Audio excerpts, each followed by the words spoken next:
No, there was one person, but they didn't been here. Just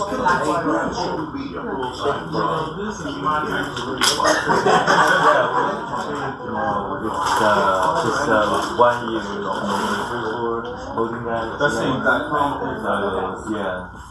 I think I said that.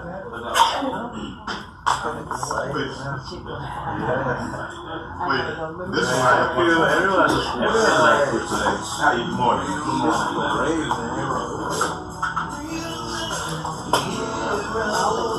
I used to start using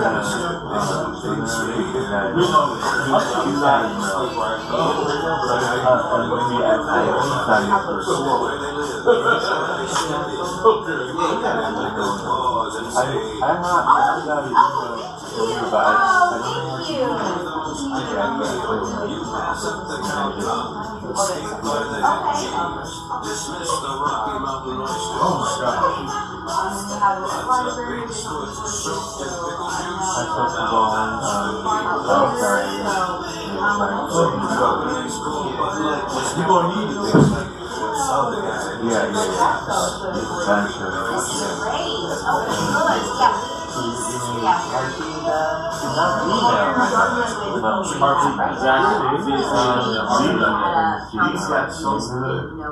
But like they so deceiving. Yeah, I remember seeing it was the okay. So what was disappointing I was like, is, that's where the school district is I love you shirts. and if there's Part of who knows what she never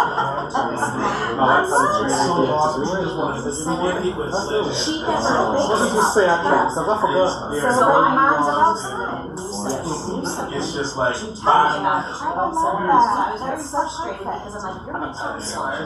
You're supposed to tell us things. So Yes. I'm just not screaming. we used to listen to these. Before class, during class, And then graduated. They try to write We radio. never sent him with things for a present. We Yeah. never sent him. Everybody just No, but yeah.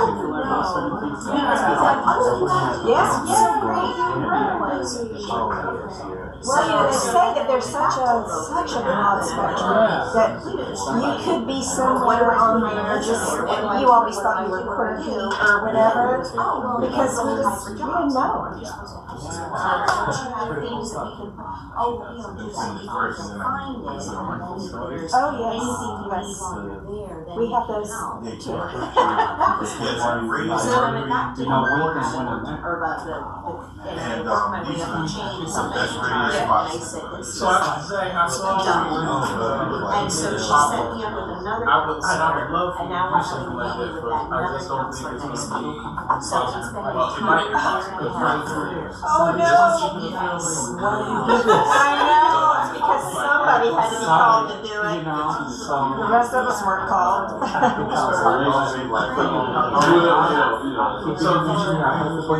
Yes. That's right. That is right.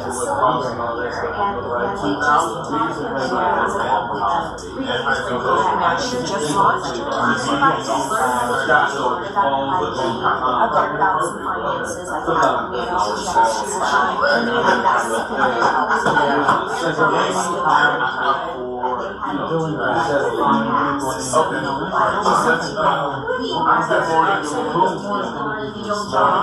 I wasn't sure what time we were now.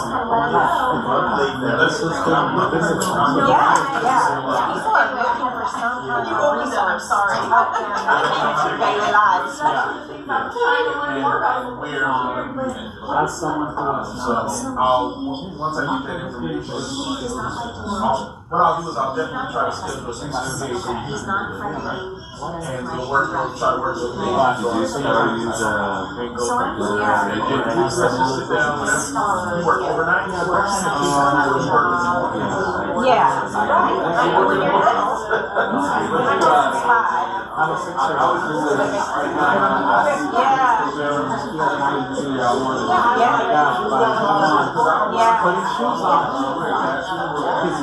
Every little thing. Talking to somebody, saying something like That's what I'm like they are doing Just close to the something. intersection. They don't care. It's like, between That's right. Right. it's for myself, it's Yeah, there are days when you just kind of pull your hair out a little bit. every 2 miles, and at the same time, sometimes moment,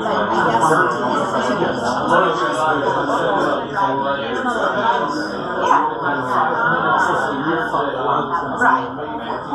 You know, That's why. it's more difficult than the other day. And, well, this is a good place for entrepreneurs of all kinds or to share. Have you shared before? I have public relations. I have a business strategy for a lot of universities, so my time for my clients, I have a couple of small clients and I'm just kind of limited on that, but I'm still working with.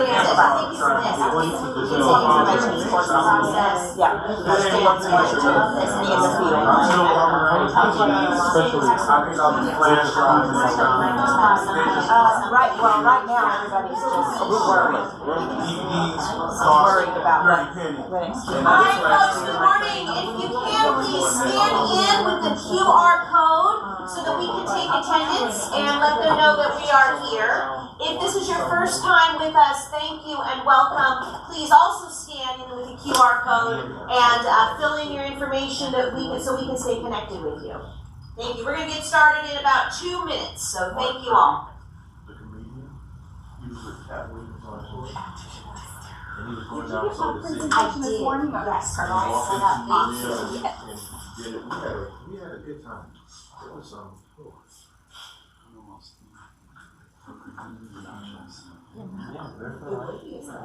Yes, sir. Before I do her, I'll have you.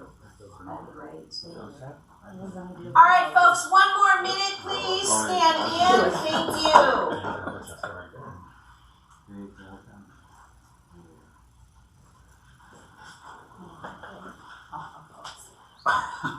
Just one time.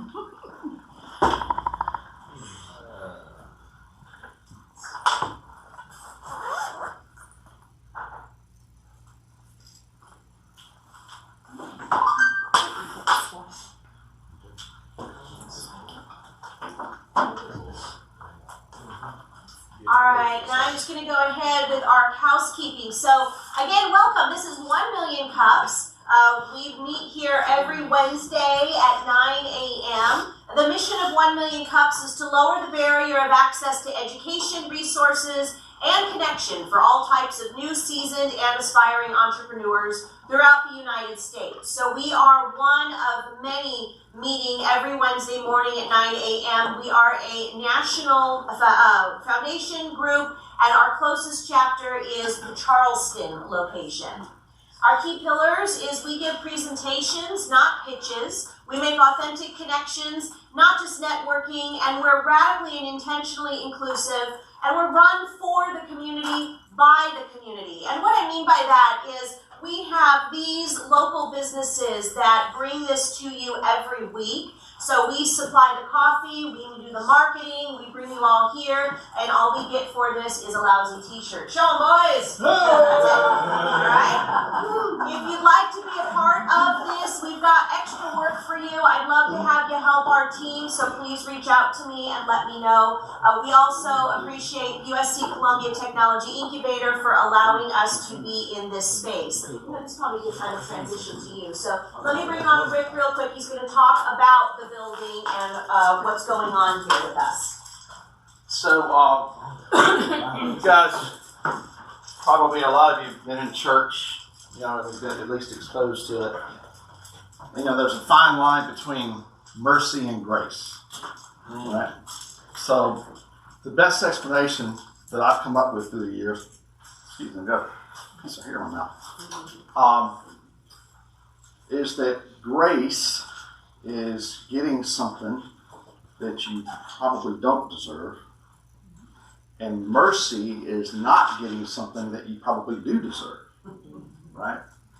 And so I would ask that you pray for me, because when I talk about this particular subject, I'm going to need a lot of grace and a lot of mercy, because I'm a little bit angry. You know, when something happens that you didn't see coming, when you feel like you've been betrayed, you know, that happens. It happens a lot to entrepreneurs, right? Especially if you're in sales. You know, somebody promises you something and they don't follow through with it. It happens, right?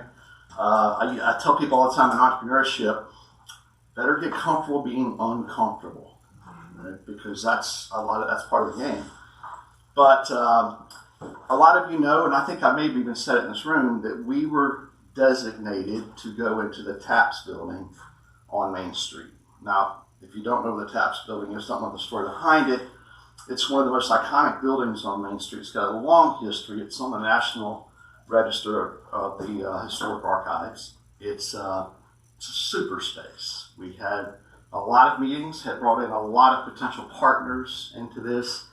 I tell them people, last Tuesday I had one of the highest of highs and the lowest of low days. Have you ever had those? I mean, it's just like where you just start off, man, this is awesome. This is going to be the best day ever. And by the end of the day, you're like, what the hell happened? Started off, got a call from the city. They were pledging, voted unanimously to pledge a lot of money to the incubator to help push forward programming and what we're going to be doing in the city. And I was just elated. All that hard work had finally culminated. Had some good news from Lexington County, good news from Richland County, and you know, this big backer that was going to be backing us was, I just spoken with him the morning before, telling him that it looks like we had all the votes, everything was going to go through.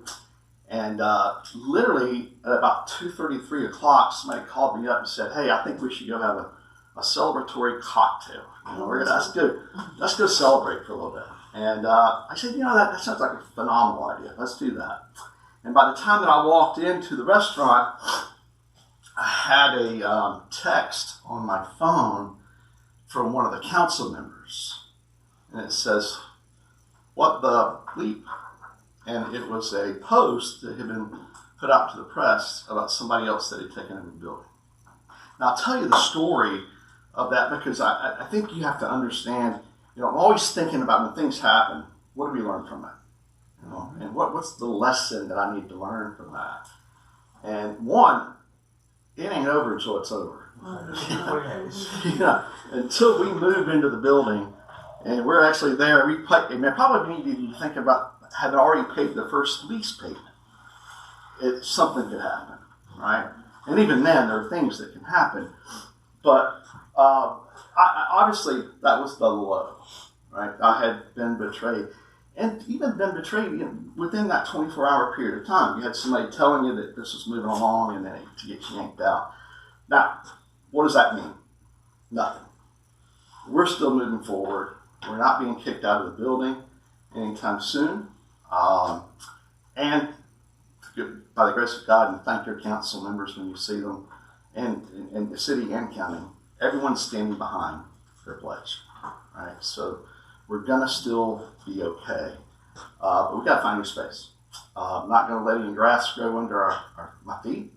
I'm looking at everything from Bull Street to 5 Points to the Vista. There's not a lot of inventory out there right now, guys. No, we're gonna have to get creative with whatever we do. But there are some really cool opportunities that if they were to play out, I'm not gonna get too excited about it yet. But if they were to play out, it would be even better than what that space would be.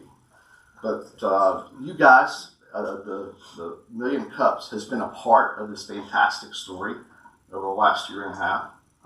We are so glad that you're here.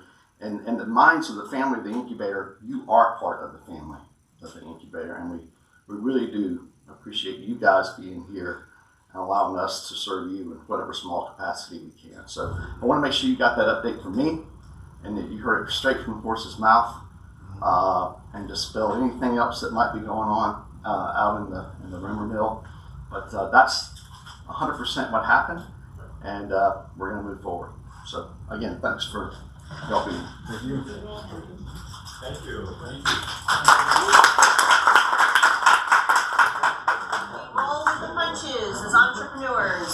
Okay, getting back to it, our local program. We have been here actually over 10 years. We're held weekly on Wednesday mornings. We have had over 500 entrepreneur presentations, and we also also provide educational topics like finance, future frame, networking, and local resources. We usually have one presenter a week with a 6 to 10 minute presentation followed by Q&A from the community. And we also offer mated sessions with folks coming back who have made at least over $1 million in their business sharing their stories. And I'm happy to announce we're going to have a whole series of that this summer where we're bringing back very successful local businesses to talk about their journeys. We are always free, we are always open to the public, and we offer you free coffee. Please bring friends, tell any other local businesses owners that you know. We're asking for presenters. I'm filling the pipeline for September and October. So remind you, this is not a sales pitch, it's not an investor's pitch. The goal is to have people understand what you do and some of the challenges you've had in building your businesses. We like companies that are young, 0 to 5 years old, and are open to community engagement. Also, if you have an idea and you just want to ask the room about an entrepreneurial idea, we present that as well. All industries are welcome. You can apply here through this link here, or you can come and talk to me directly.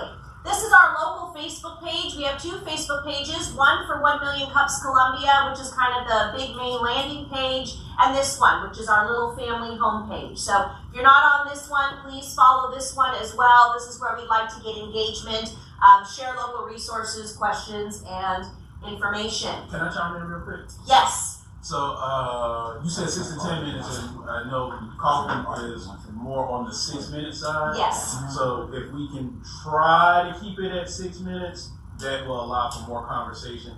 The 10 minutes overflow, we really got to get back to like 6 minutes. 6 minutes, dead stop, and then go into the other. Kaufman It's likes hard. to, Kaufman also 6 would minutes prefer is we had 2 presenters.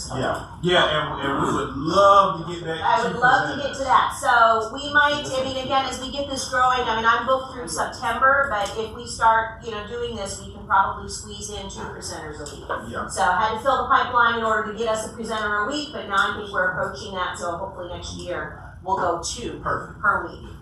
Upcoming presenters, so here we go. We've got Mr. Clayton over here. Clayton, say hello to the group. He'll be presenting to us next week about his business, Soda City Outdoors. The 21st is going to be followed by Michelle Tillman. She is the owner and founder of Fertility Freak. You can find her. She's very prominent on Instagram.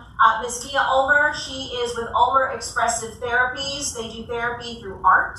And then we have one of our success stories coming back, Ms. Shanice Cleckley. She's going to be coming in and talking basically, Deb, is it about how 1 Million Cups was a benefit to her? We are blessed to have a handful of past organizers who are coming back to share their stories of being an organizer, of what the impact 1 Million Cups had on their lives, and what they did then and what they're doing now. So we're just trying to tie everything into 1 Million Cups, entrepreneurship, success, and it's great to see some of these old faces. Full circle. They've got some good following too, so hopefully, they'll bring some guests with them when they show up. It's an exciting summer. Okay, if you'll do me the honor of welcoming Miss Aubrielle. She is going to talk to us about her company Transformations Behavioral Solutions, and I like that their mission is to transform family journeys through evidence-based therapy and community support. So help me welcome her. Good morning, everyone. How are you guys today? Good morning. Awesome. Well, thank you all for coming here to hear my presentation. As she mentioned, I'm Aubrielle Kituuma. And you could just point this to my laptop. Okay. Yep, and you'll be good to go. Okay, the green one or the arrows? See which one. I forget which one. There you go. Awesome. All right. Okay.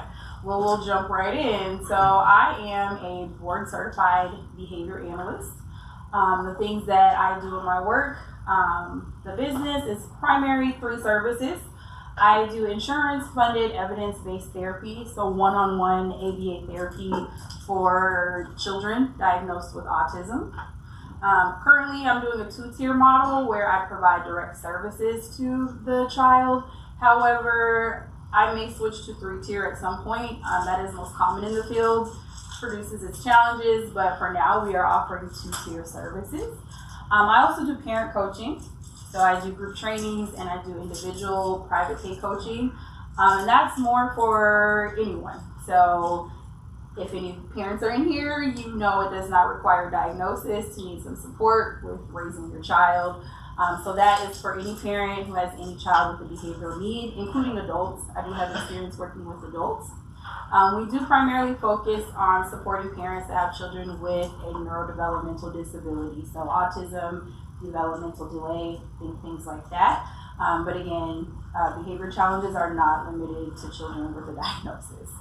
And then we work on community collaboration. So for all of you businesses that provide a service, you probably have families who have children with behavioral needs. And so if you're struggling to meet their needs, maybe they're already participating in your organization, or you would like to service them more, we also support businesses to understand what they need to do for the environment, for the skills they need to support them, and the services families might need. So thinking about presenting here today was a little tricky. I know Mr. Walker pointed out I have not been alive more than half a decade, but I have been quite a few places. So I thought it made most sense to start with talking about my life and where it started. I was born and raised in Seattle, Washington. I will add a disclaimer. I was told 10 minutes, so mine will probably lean more towards 10 minutes, but stay with me. So I was born in Seattle, Washington. I was raised there until I was 18, and I am number 11 of 13 kids in a blended family. And my father, his parents had 8. My mom, her mother had 14, and her father had 20-something that he claims and knows are his. So growing up in Seattle, the whole city was my village. Literally going to the grocery store, I'm meeting cousins. Oh, this is your cousin, this is your auntie. Literally everywhere I go, Seattle was my village. So, you know, I definitely moved out of Seattle to date, but that's another story. Growing up, I was very inquisitive. Neurodivergent wasn't a common term then, but I've come to since understand that I am neurodivergent. If you're explaining something to me, I would probably understand it differently than most of the people in the room. I'll probably take away some different things, latch onto some different points that you might not have even been thinking about. But that's what neurodivergence really means. It means your brain works a little differently than average. And I mean, everybody's brain works differently. So it's kind of, you know, silly to have the term. But in our society where people don't realize that, it's become very important to recognize that people's brain work different. So I grew up in Seattle, neurodivergent. I loved science. I loved math, all those things. And my strengths, there was a point in time I took a quiz about my strengths, and it said they were teaching, giving, and being a compassionate person, to tell you a little about myself. So when I went to college, after 18, I said, I need a little space from this village. So I traveled across the country. I went to Swarthmore, and I really came into learning what it means to have compassion and giving as a strength. You know, as a child, those aren't always strengths. People might, you know, take advantage of some of those things. So I really came to learn what it means to use that as a strength when I studied psychology, biology, pre-med. After college, I thought I was going to be working on a psych ward, a locked psych ward with children who needed support. So I traveled to Boston. Last place I thought I would move. I graduated in 2009 recession, everything crazy. So I ended up there. I'm sorry. That's okay. I ended up there. I studied psychology, biology things. After college, I graduated. I went to Boston, in Boston, I worked in trauma. So I had the opportunity to work with children and adults in underserved settings, residential treatment centers, schools, you name it, that were dealing with a lot of trauma, co-occurring disorders. And I don't know for those of you who work in the child development field, but it is traumatizing in and of itself. So those are where my gifts of compassion and teaching and giving really came in. And they became more than gifts, they became my values. That's where they were really honed. And so after Boston, we went to Charlotte, we did a post-COVID tour, and that tour was really taking our kids, 3 of them, to visit Swarthmore, Boston, Charlotte, Seattle, to know where my village was and to meet all these people. So fast forward, we get through COVID, we take our kids to Uganda. My husband is from Uganda, and so again, we go to meet their family, learn the culture, things like that. And after that, we come to Detroit, where my parents are living. They're no longer in Seattle, so we take them there to have the opportunity to meet their paternal grandparents, live with them. As you can understand, family is really important to me. I grew up with family, and living in a different day and age as a parent, it is very difficult to maintain that and instill that value. From Seattle to Swarthmore to Boston to Charlotte to everywhere else, it's something I've tried to instill in my children. And what I haven't shared is that I have a son who has a developmental delay, and both of my daughters are neurospicy, I would call them. So I landed in West Columbia 18 months ago. I worked at a local company. I found quite a bit of conflict because the practices that were being used weren't ethical. There was a lot of conflict there. Fast forward to Martin Luther King Day, January 20th, 2025. I arrived to work and I found out that I was being let go, that all the efforts I were putting in to change the system weren't really appreciated. And that was when I decided to go ahead and start Transformation Behavioral Solutions. So over the course of all those years, from Seattle to West Columbia, if you take a look here, you can see these are some of the different roles that I've held. So I've worked as a data processor, I've worked as a behavioral services counselor, a coordinator, a behavior monitor, a mentor. And so coming to work as a behavior analyst to support parents with their journey has been what I have found to be passionate about. I can't imagine feeling as though I didn't have the tools to take my children and my family on the journey that we have had. I can't imagine, but it would be quite dissatisfying, to know that I didn't have that opportunity. So to think about it, put it in perspective for you, some of the challenges if you're a parent and you have a child with autism, getting out of the house to do anything is a task. So going to the grocery store takes on a new meaning. So then you're planning who stays home, who stays with the kids, right? Going to the park, even going to do activities that your child enjoys can be a challenge. So if you're thinking about parents who are having children with autism and the challenges they're facing, those are the things we're dealing with. Everyday tasks that impact your ability to go out and experience the world. For all the parents in here, I'm sure when you found out you were going to be a parent, you had ideas about what that means for your child, about the things you want them to learn, the things you want them to do. And last year, the Surgeon General actually declared parental stress as a public health emergency. So parents are struggling right now. And the rate of autism diagnosis is now about 1 in every 31 children. So as mentioned, you don't have to have a child with any kind of diagnosis to be on the struggle bus right now. So the services that we're offering, we're hoping to help other people to establish that village. It's very difficult for parents to get that. Many parents are displaced and many kids are dealing with new challenges that teachers and some professionals and community members just aren't prepared to face. So having had this rich experience with my family and with my childhood experiences, our goal is to help other families have that same opportunity. Awesome.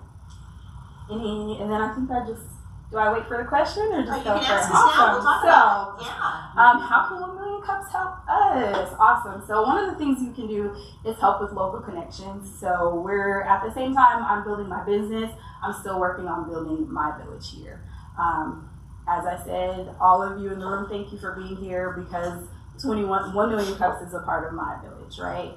And so we want to add to that. We want to be able to help more organizations service families by helping build capacity in that way. Resources are important. Funding opportunities, unfortunately, because it is insurance funded, there's not a lot of funding available for ABA companies. So that startup can be challenging, but I also do hope to service other families that don't have autism exclusively or that can't afford it. So funding opportunities are great space. Currently we're offering services in home and in community-based settings. I would love to have a space, less of a clinic and more of a community space that's available for families. We're currently in West Columbia and we're serving the greater Columbia area, so we're open. Sponsorship, so I'm definitely open to both mentorship and sponsorship. I have been a behavior analyst for 6 years, which half of the field has been certified for less than 5 years, so technically I'm an old head in the field.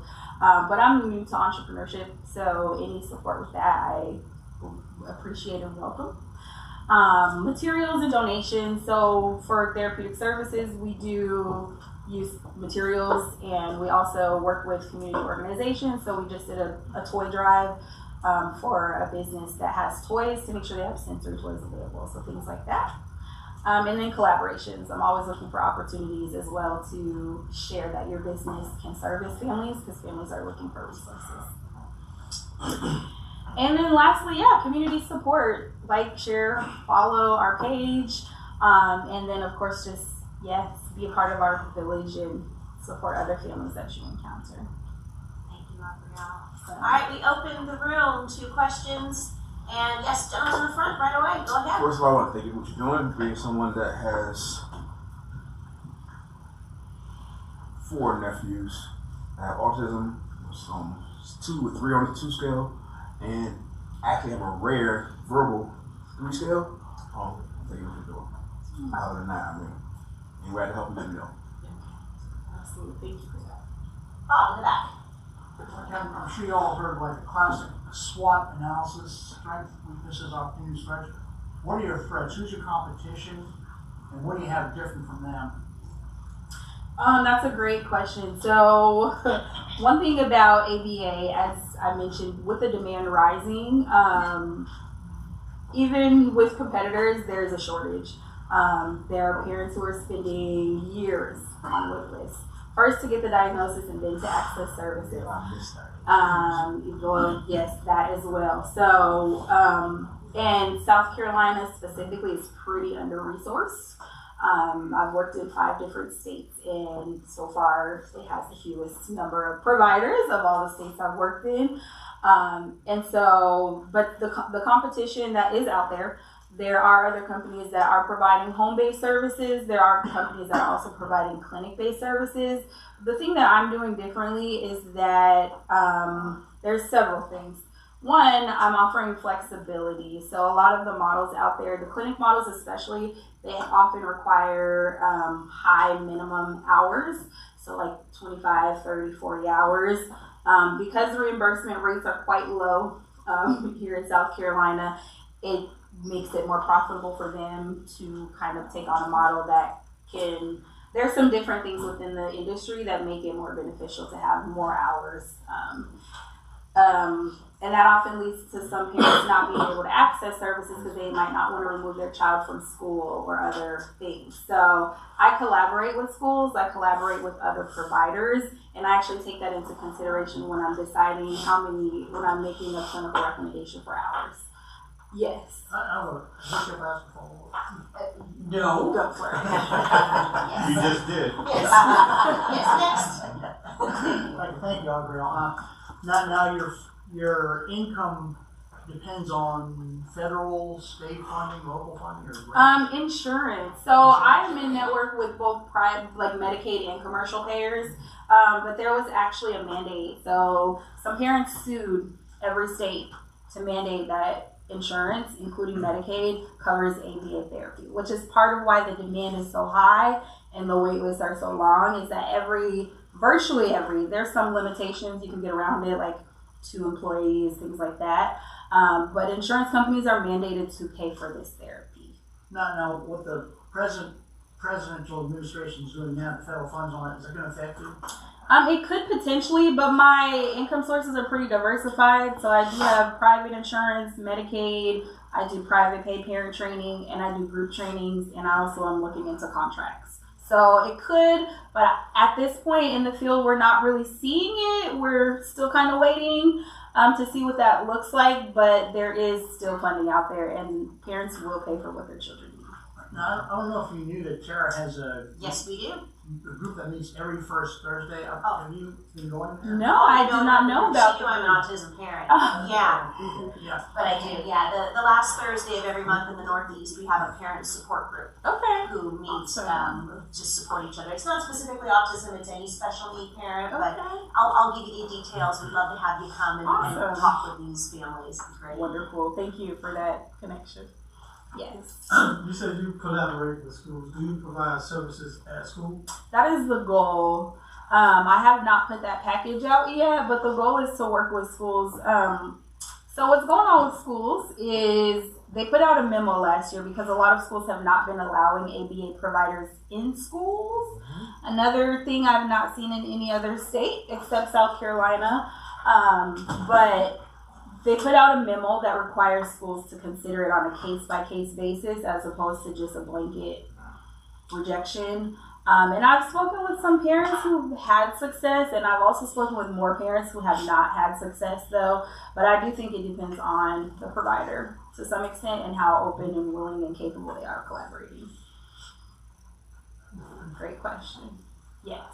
I have seen, I reached completely, coming from Virginia, where like mental health and all that is like number one on the list. You get help wherever you want to go. Coming out here, the school system, that's a night and day difference. As far as the help and stuff. And when we found out ABA helped and took them out of school, and now they go homeschool through ABA 6 days a week counseling, and like she's available outside of counseling. He gets in his little mood. He kind of call her Miss Nancy, I think. Okay. And, awesome. Yeah, so he calls her and knock like a night. She picks up that phone. So like, it's people in the community that will help and will do a good job. Yes. But the resources are not there. It's and there's a cap on how many children you can service and things like that. So it's, I mean, she works out of an apartment behind the little, issues. behind Sandy. I think it was great to do that. Nice. Yeah. Homeschool communities, that is another group that I would like to collaborate with in. So if anyone has any connections, personally, any warm connections, be happy to. I'm totally new to this. I've heard definitely of autism and those who have it, but why does evidence-based matter? You said it a few times in your presentation, like, why does it matter? Also, I thought that your journey, my journey's graphic, you communicated so much information with one slide. I love Awesome. Thank you. I was trying to figure out how to get all that in there, so thank you. I'm glad that was helpful. That is such a great question, and to be honest, I could spend a 3-hour seminar on that, but I won't. It's evidence-based is important because that is what makes it insurance funded. Okay. Evidence-based is important is because there's a lot of things out there that aren't. And parents in this population can get pretty desperate. And it also lets parents know my parameters. Some parents may want you to try other things that aren't evidence-based, so it's important in that way. Without data, it's just an opinion. Great question. Anybody else? Yes, ma'am. So I saw one of your flyers where you had STEM. What do you think? What are your thoughts on STEM? So that flyer had all the different roles that I have. My husband has a STEAM business where we also do exposure. That's actually been fun. We've done some things mostly with we do STEM days for kids. So we always like to make sure that parents know it's open and inclusive. So that's one way we bring that in. But we also like to do sensory activities with that. So we combine STEM, I know this is not a pitch, but we combine STEAM and entrepreneurship programming. So we tell them about we might have them make a sensory toy and then explain an MVP product. So nice. Yeah. Well, I'll ask them again. What do you do? Because I know most autistic have a texture problem where they won't eat because of texture. So do something simple. I forgot about that part. I really forgot a really critical part. So one of the things that make us different is we provide services that are trauma informed. So I have a lot of experience with trauma on the clinical psychology side, and I have an understanding of how certain interventions we might do in behavior analysts are contraindicated for kids who experience trauma. So we're trauma informed, and that's important because some ABA strategies have historically and currently receive a bad rap because they are re-traumatizing children, to put it bluntly. And then we are neurodiversity affirming, so we're focusing on strategies to support the needs of the child. So some kids with autism may have sensory behaviors, sensitivities, or engage in self-stimulatory behavior. And historically in the field, they've tried to get rid of those behaviors. We focus on teaching strategies to self-advocacy and coping skills, right? So we can't call it coping skills, but self-regulatory behaviors is what we would say. And that's going to help you focus on finding what works best for you and advocating for what works best for you. So that's important. We also take an assent-based approach. They're minors, they don't have a choice of being in therapy, and this is difficult. It's not always pretty, it's not always easy, but we do take an approach where we prioritize cooperation, not compliance in therapy. So that is also what sets us apart, is we have the skills and knowledge to be patient and kind of work through those skills and use clinical psychology, which is also evidence-based, to support that. There's one thing an ABA therapist did for my son. So when he was 7 and 8, he had a stim. And if you don't know what a stim is for the autistic community, it's when they have like a repetitive, yeah, where like my son, when he was little, he would constantly just do this back and forth around a playground. So he wouldn't stand out in front of his peers. A therapist gave him a basketball, and he would just be on the blacktop now with a basketball doing this, and it just made it, for him it was something to do, and it just made him look. It was more socially acceptable with his peers that he was now bouncing a basketball instead of hopping back and forth. Absolutely. It's more socially acceptable. It teaches him a new skill. He can do it in more environments that he can walk around. So we're trying to teach skills that can generalize as well to many settings so that they can access more environments. When you take them to the playground or to that new, community center, he has something familiar that's going to help him manage that experience. So ABA does a lot of things like that to help your children manage their manage themselves. Yeah. Just asking. So is there anything? Because I know a lot of problems we're having now is like law enforcement engaging with people that are a little older. Yeah. And not making the right decisions in those moments. Is there anything in place like anyone's doing for that? So those are some of the things that I would love to do with community collaborations. I actually recently finished a fellowship, and that is one of the topics that we did receive training on, is supporting families to be able to have the talk with their child and focus on being able to make it home safely from police interaction. So if you know someone, I would love to collaborate with that. An example of another collaboration, for my fellowship, I worked on Project Lifesaver. If any of you have anyone who engages in like elopement or wandering behaviors, there's actually something called Project Lifesaver, and you can get a GPS tracker, and it only goes off like if they elope, and then it expedites the public safety response to get them and find them, as opposed to some other tragedy, which unfortunately we've had a lot of in this community lately. So for example, we presented at the Assistive Technology Expo to just get the word out to more parents, because unfortunately a lot of people don't know about some of those things. So anything that's related to like awareness or increasing community knowledge for groups of people would be something I would definitely be open to. I think that's something I want to bring more attention to the group. It's, my son now is 19, so he's a 19-year-old young man, and he's the size of a young man. And his stim is now turned from about ball bounce to now where he'll press his chin and he does this. And so to somebody who sees him for the first time, this young man who by all means looks normal but then gets anxious and does this, makes it very uncomfortable for the general public. So it's more about awareness to the community, because as a parent, we can ABA my kid all day long so you feel comfortable. Yes. But I'm a big person as it's now time for you guys to learn how to make these people feel comfortable. So I am on my soapbox now, but we need more services, because there are adults walking around every day just struggling, and then they become arrested, or they're in line in a grocery store and somebody's yelling at them because they're, my son he's not the friendliest because he's very black and white with his responses, and if you don't like what he says, don't ask him for his response. So we do need more community. That's why April is such a big month for autism awareness, because there are a lot of non-divergent individuals walking around, and we need to just know that there could be a reason why their behaviors are a little out of sorts. But that's just me coming from a 19-year-old man's mom who I will fight for that boy.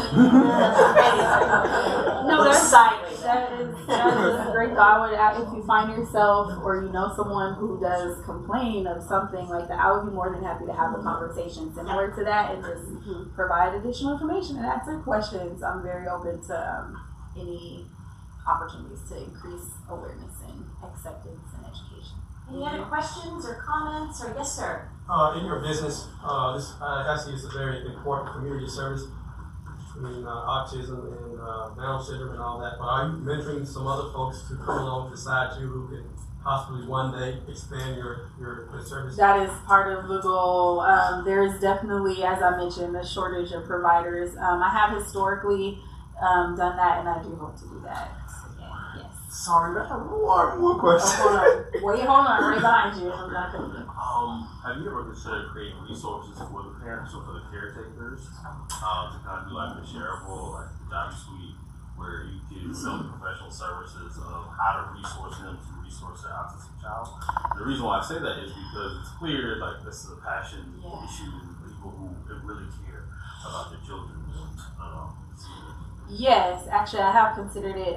So I make resources for the parents that I work with that are tailored to them, and I'm kind of collecting those to eventually compile them everywhere. But I am also a resource distributor for the Organization for Autism Resources, or is it research? Research. The Organization for Autism Research. So I have some things here as well. I'm going to give this to you because you got those nieces and nephews. I'll set this one aside for you, but those ones there are related to transition to adulthood. But it's a great website, and they have all sorts of things. So what I'm trying to do is not reinvent the wheel, but kind of collaborate to kind of reduce some of those things. But I did recently get a request to create some video content, just kind of explaining those differences between levels and what they mean, and what is extreme versus, how to hold expectations and things like that. So, yes, I am thinking about that. I don't. That's what Because I know a lot of parents, we all just jump to YouTube. Like, my husband had to fix a sink, and he jumped to YouTube. Like, everybody just kind of goes there to learn. Okay. But that might be something you might want to think about just starting, and I bet you'll draw a lot of parents who don't know what to do to YouTube. And then, are you with Family Connections out here? Have you made it I have not been there, so I collected some material at a conference that I went to, but I have not. I know they're around. They're a good resource to parents like myself. If you know of anybody who needs resources, Family Connections, they kind of give you the resources. Okay. You might want to make and be one of their resources. Okay. Gotcha. I think that would be a good connection. Awesome. Yeah. We got time for one more question. Anybody? Yes, go. Well, two more. Let's go. Anthony. Yes, the Surgeon General has declared that parenting is a mental health situation crisis. Are they doing any more to fund different programs? Right. I thought they would, and I was like, "Oh, this works perfectly with what I'm doing." No, no. There's lots more private professionals popping up with parent certifications, which is another reason why it's important we're evidence-based, because you are seeing a lot more parent specialists and coaching certifications and things popping up. Are you collaborating with any of the employers that are willing to hire someone that's above 18? We just talked about. That is definitely the goal. I have one resource currently, and I'm working to identify more. I just mentioned, to Tara that I've collected some resources on that, so I'm going to look through what I've collected for her specifically. But yes, that would be something if somebody wanted to know information about, I could look into for them. Yeah. Biddy and Bose has a wait list. They've got a wait list 3 years long of people who want to work there. Because they're one of the only. They're one of the only. Yeah. So local business owners, if you open your doors to a lot of these, like my son would be a great asset to anybody. He is very detail oriented. He's not customer service friendly, but if you put him in a back room and told him do this by this time, you better damn well it'll be done by that time. And that way you told him to do it. So if you have businesses, open your doors to. And if you would like to partner to bring in, to employ individuals, I'd be more than happy to work with you to make sure that could be something that could be successful. All right. Anything else? May I ask one more question? Yes. All right. So we know a lot of misdiagnoses have been happening before. We're behind the 8 ball on a lot of this. Like bipolar was misdiagnosed. It was misdiagnosed called bipolar, spasm and stuff back in the day, and like when we was in school, a lot of kids do that now. Autism, they flip out. Is there anybody doing anything for those adults? Adults? Yeah, adults, because we have a lot of adults out here too that are misdiagnosed. They're out here taking medicine for bipolar and ADHD and all this, honestly, you have to advocate as a parent. So there are parent advocates, there are other organizations who do that as well. I do offer that service, mostly for children, but like I said, I have been trained with adults. But I do know that there's like 85, maybe 90% of providers in this field work with kids with autism. We're behind 8 ball. And so if we think about South Carolina, I would imagine it's probably even further skewed. I think there's like 12 behavior analysts that are working with adults in the state. Yeah, we need more adult help. We do. Once they're in the primaries, once they're out of high school, they just kind of throw them out in the streets and need more help for those adults. Yes. Literally, they just they're out. The Unum Center, I would recommend them. I know they have recently added on adult services. I'm good. I'm not, but I just know a lot of things that go on from what I see and being in the community and stuff and all like that. I will say too, data could help with that. I guess ABA is about a lot of data. We take a lot of data, like, okay, how many times are they doing this? How many times are they doing that? That might be something. I know when I did work with adults, it was a state-funded program, so you have to have a medication treatment plan for if they're taking any medication that's targeting a behavior. So then you can bring that medication to the psychiatrist and kind of say, it might not be that because this is happening. That might be something that can help. Alright, we good? Alright, well, we kind of already got our one question, but Bob, you want to answer it anyway? Aubrielle, you mentioned it a little bit of it, but what else can 1 million cups do for you? So I did mention the connections, resources, community. So I would say it's helpful if you put things in writing for me. So if you do want to connect with me, sending me an email or a text message is best. But yeah, I would ask for any introductions and connections and resources, and just continuing to be available as a resource. That is what I would request. Thank you. All right. Everybody, we have the room. If you'd like to stay and network a little bit longer, you're welcome to. Otherwise, we will see you next week. Bring a friend. Thank you. So, I'm going to give you this because it has information about this kind of support. Tara needs a lot of... Yes,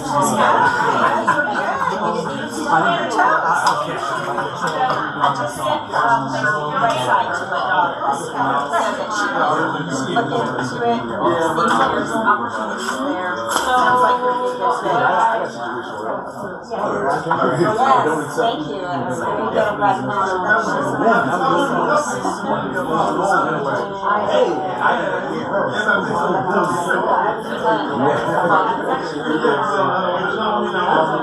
I would say,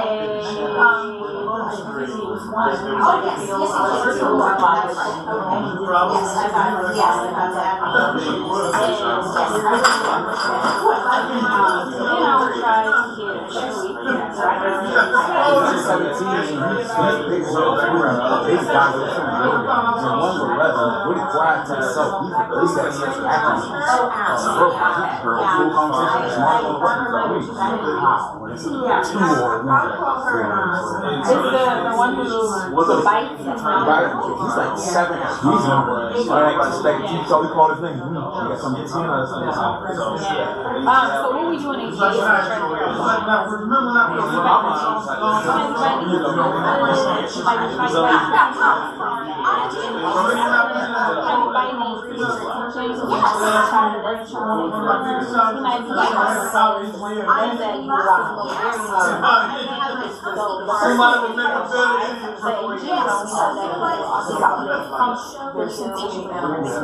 Way before we do. strongly or less strongly? So I would try to argue somebody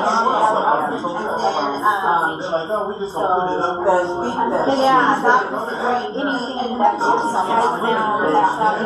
know what is the sensation for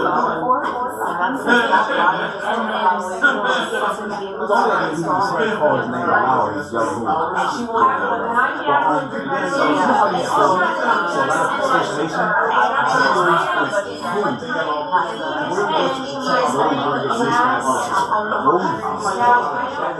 My son is 3, and he got more than COVID. He didn't even start putting the daycare around the kids. So now he got. Yeah, they were like, he's school. I'm like, no, unless I'm wrong. You know, he got cousins and stuff, but he not so wrong. But then they're like, he'll know this, he'll say it. He'll say it. You know, oh, he'll know this. Okay, but if he'll say it for you, he won't say it for me. That means our sign. Well, that's a sign. That's also a sign of socialization. That's not a sign of socialization. It's one thing to say, I'm going to but it's a different thing. That's called stimulus. But that doesn't mean stop, but it hasn't gone to anywhere else. And what's wrong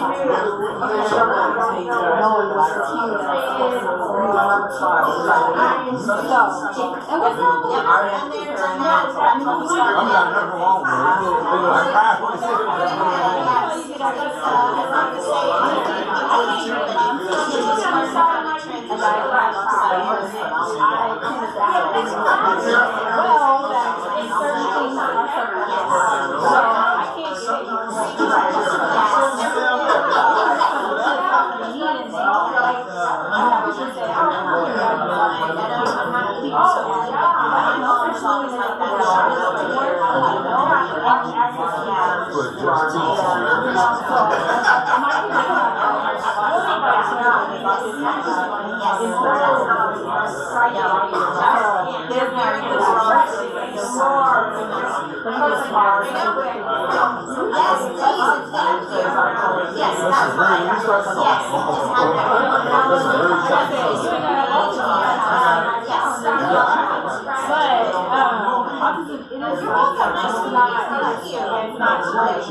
You too.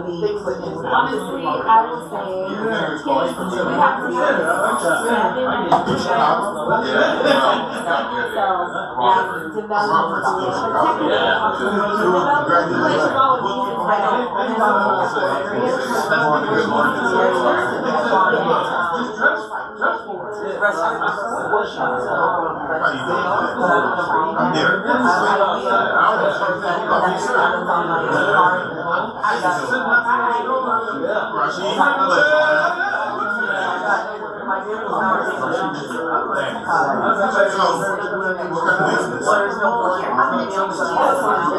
If I send you a picture on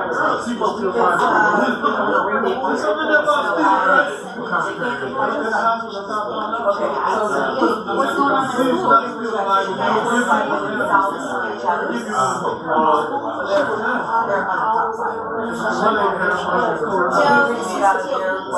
I hope they read it. I hope they read it.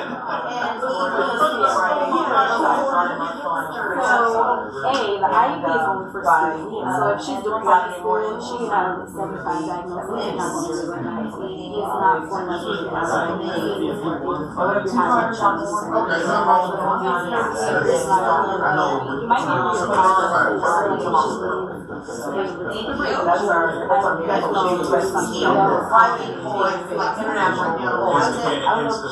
I just provided the ground.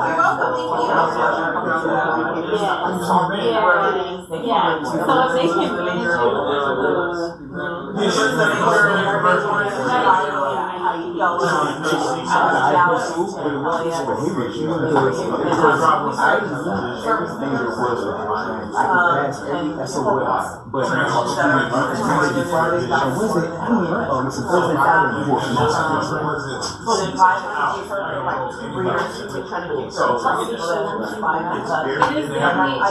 girls are definitely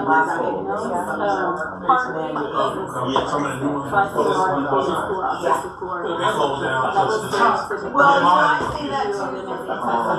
I wish people would buy animals that are, they're gonna, like men, I would say dogs for things that so shade for people who are not like males.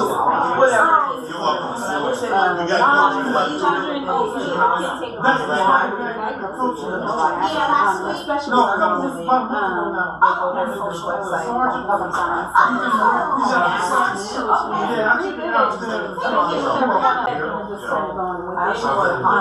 So, and that's part of my